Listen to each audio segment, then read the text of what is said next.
Bonjour. Vous vous souvenez, la dernière fois, on a vu comment l'ange Gabriel vient annoncer à Marie qu'elle aura un garçon. Et on sait que Marie, parce que l'Évangile nous le dit, était fiancée à un homme nommé Joseph. Et pour autant, il n'était, comme le dit Marie à l'ange, pas encore marié. Et c'était l'étonnement de Marie, comment je peux avoir un garçon? Je ne suis pas encore marié. Eh bien aujourd'hui, on va rencontrer un personnage très discret. On va rencontrer l'homme avec qui Marie était fiancée. On va rencontrer Joseph. Et on va essayer de savoir ce que l'on connaît de Joseph, de cet homme à qui Jésus va être confié. Eh bien, c'est Matthieu qui nous parle de Joseph, le premier. Et Matthieu commence par nous dire ce qu'est toute la généalogie de Joseph. Il commence par Abraham. Matthieu nous raconte comment Abraham engendre Isaac, son fils, qui engendre Jacob et Ésaü, comment Jacob a 12 garçons et une fille, comment parmi les 12 garçons de Jacob, il y en a un qui s'appelle Judas, qui va avoir des enfants, dont Jessé, le père de David, puis David, c'est Salomon, puis etc., etc. Et enfin, on arrive à Joseph. Et on apprend que ce Joseph-là, qui n'est pas le Joseph fils de Jacob, fils d'Isaac, est aussi fils d'un monsieur qui s'appelait lui aussi Jacob. Donc c'est étonnant, mais c'est comme ça. Ce Joseph n'est pas le Joseph fils du Jacob, fils d'Isaac, mais il a aussi un père qui s'appelle Jacob.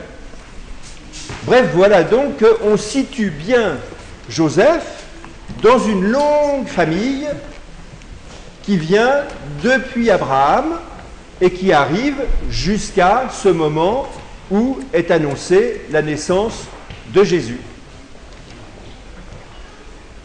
Et Matthieu nous dit qui est ce Joseph. Matthieu nous dit Joseph, qui était fiancé à Marie, était un homme droit. C'était un homme juste. C'était un homme qui voulait toujours faire ce qui est bien. Et voilà que Marie est enceinte. Ils ne sont pas mariés, ils vont se marier, et Marie est déjà enceinte.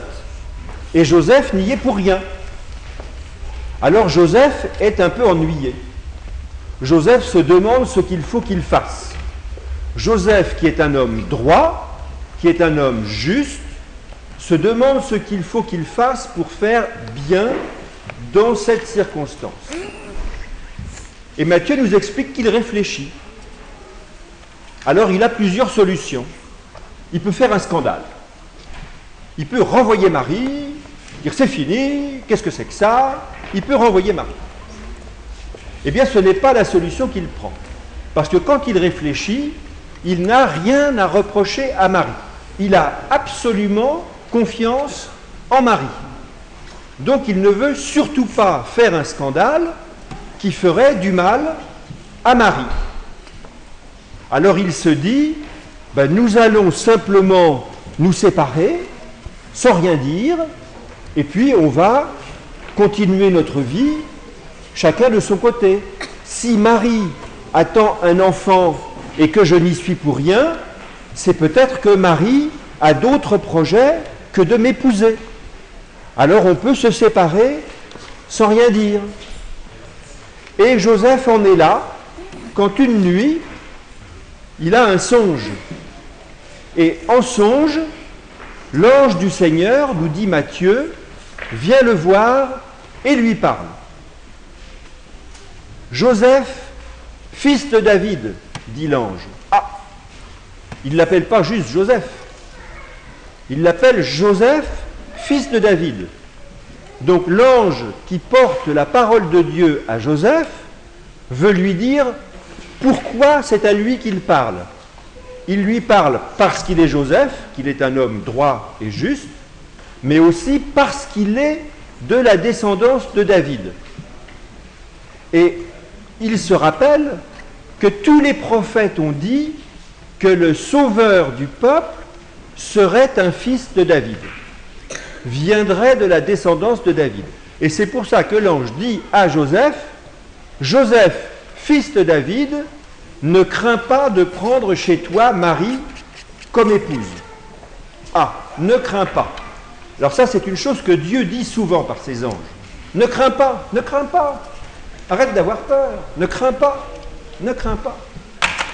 Ne crains pas de prendre chez toi Marie, ton épouse. Elle va avoir un fils. Elle va avoir un fils. Ça, c'est confirmé. Et l'ange dit à Joseph ce qu'il faut qu'il fasse. Tu l'appelleras Jésus. Et il sera celui qui sauvera le peuple de ses péchés. Alors Joseph entend ça de l'ange pendant un songe. Et le texte nous dit, quand Joseph se réveilla, il fit ce que l'ange avait dit. Il est comme des prophètes que nous avons déjà rencontrés précédemment. Dieu parle et on fait ce que Dieu dit.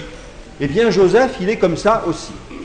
Il a entendu cette parole de Dieu, il se réveille le matin et il fait comme l'ange lui a dit de faire. Il prend Marie chez lui, avec l'enfant qu'elle porte, et quand il va naître, il l'appellera Jésus.